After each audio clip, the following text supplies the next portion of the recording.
Okay, and I am delighted to present this afternoon, when the sun comes through. Yeah, ready to go. Miss Betty Ann Waters, Hilary Swank, Sam Rockwell, and Miss Minnie Driver. And as usual, ladies and gentlemen, I just set a couple of questions to our guests, and then we'll throw it open to the floor. And if you could indicate with your hand if you'd like to ask a question at that point. We'll have about 20 minutes, and we'll try to get through as much as we can. Betty Ann, if I could come to you first of all, I just would like to know how receptive you were initially to the idea of making a film about your life's work to exonerate your brother Kenny. Well, I'm receptive. It was my brother Kenny that wanted this movie more than anything. The day that he was released from prison, I thought that he would be in the paper for the day. Like, he was the 83rd person exonerated through DNA evidence. It was in the paper for a day and then gone. Well, Hollywood was calling my house for like 2 months, and he would answer the phone. And he said, Betty Ann, there's going to be a movie. And I said, stop answering the phone. But he didn't. So I became proactive, and I got really lucky, and I found Andy Karsh, the producer, and then Tony Goldwyn, and they found the rest of this cast, and I got really lucky, so I'm happy that it's done.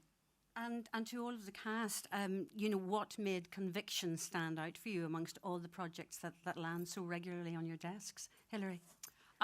Well, for me, this was such a beautiful love story between a brother and a sister, one that was so compelling, and I don't actually remember seeing a love story this beautiful, and I can't even remember when.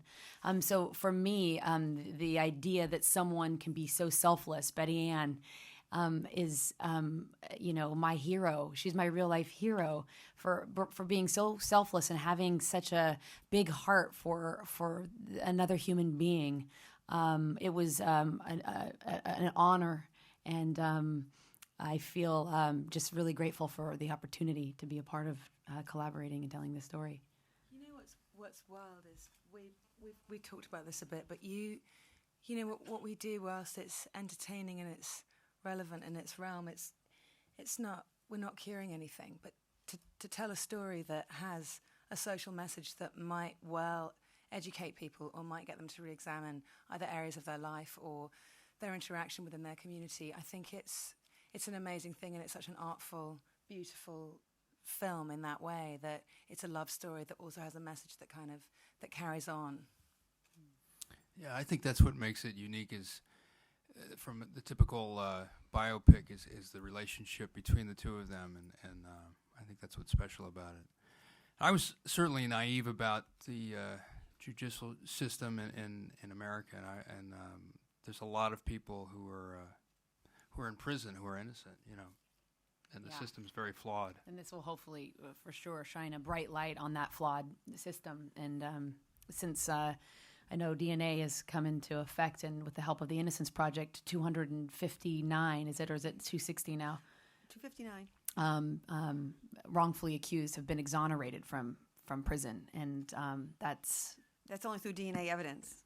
So there's a lot more, but they don't happen to have DNA available to help them. Yeah. Okay, ladies and gentlemen, we'll open it to the floor, and I know we've got some questions along the front row here. Rob, would you like to kick off? Yeah. Mm-hmm. Betty Ann, I gather that you went on set. What was the main reason for that decision, and what was it like watching Hilary playing you? And likewise, Hilary, what was it like having the real Betty there watching you? Well, first of all, I had never been on a Hollywood set before, so I wanted to do that. And I just wanted to see the process, and I thought that maybe during the way that if she had any questions, or Sam had any questions about my brother's feelings at any given time, that maybe I could help. And she did, very much so.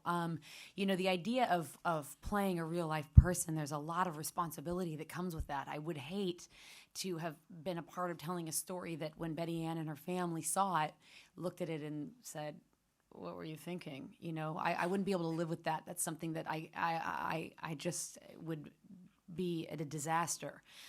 So having Betty Ann, she's not intimidating in any way. She's just she's just selfless, like I said, and she wears her heart on her sleeve. So she was actually very helpful.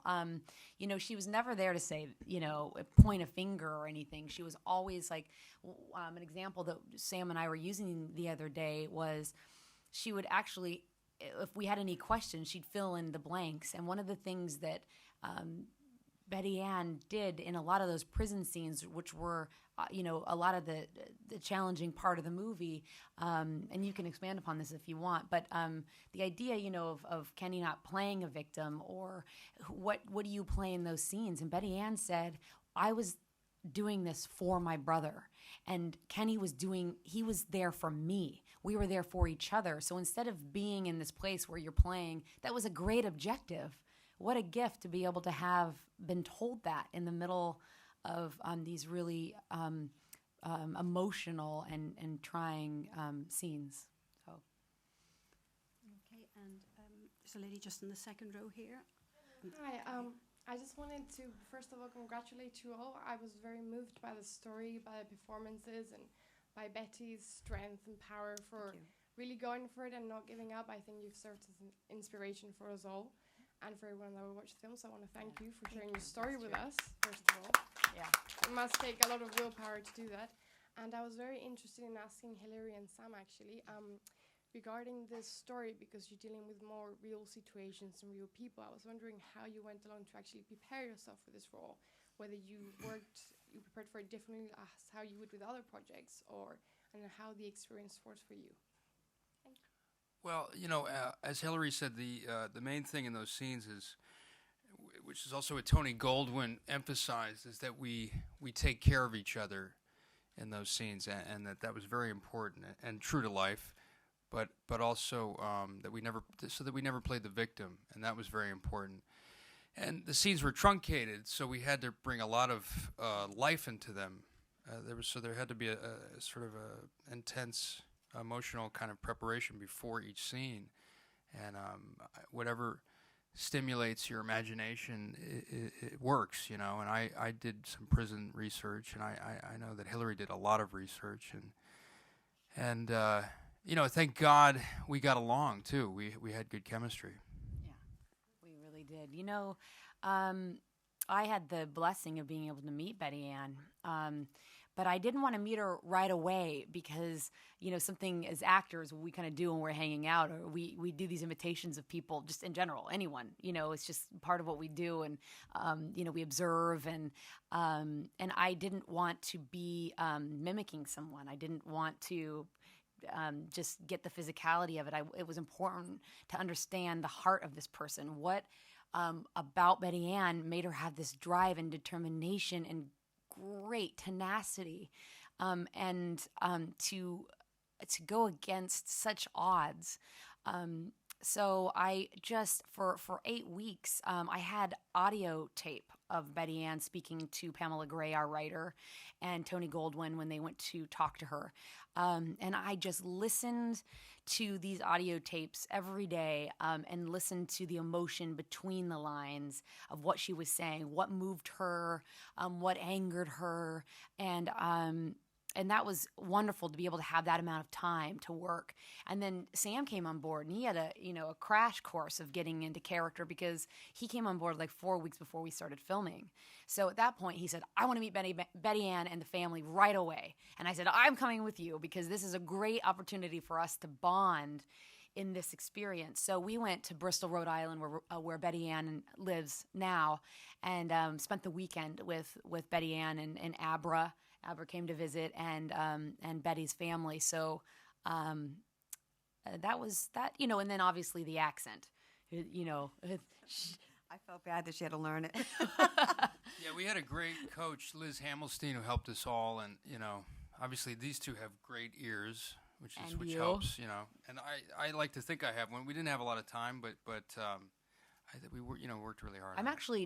You, Minnie, you have to do accents most of the time unless you're playing a Brit, and so I give you kudos. I'm not very good at getting an accent right away. It takes me a long time, and especially this Massachusetts accent was very specific. But so.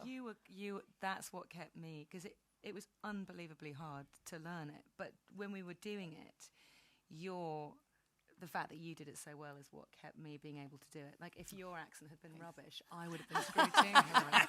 So thanks for that, love. She did her Lucky you're accent so brilliant. well that one night after filming, she jumped into a van that I was in with my family, and she was repeating that audio tape, like word for word. And I had a niece and nephew were thinking, "Why is my aunt talking like that?" They really thought it was me talking. It was Hilary. Like, so. why are you telling the story when you adopted that dog? Yeah, they're like. But Oh, so that's it funny. happened about 3 different times that people thought I was talking and it was Hilary. So That's a nice compliment.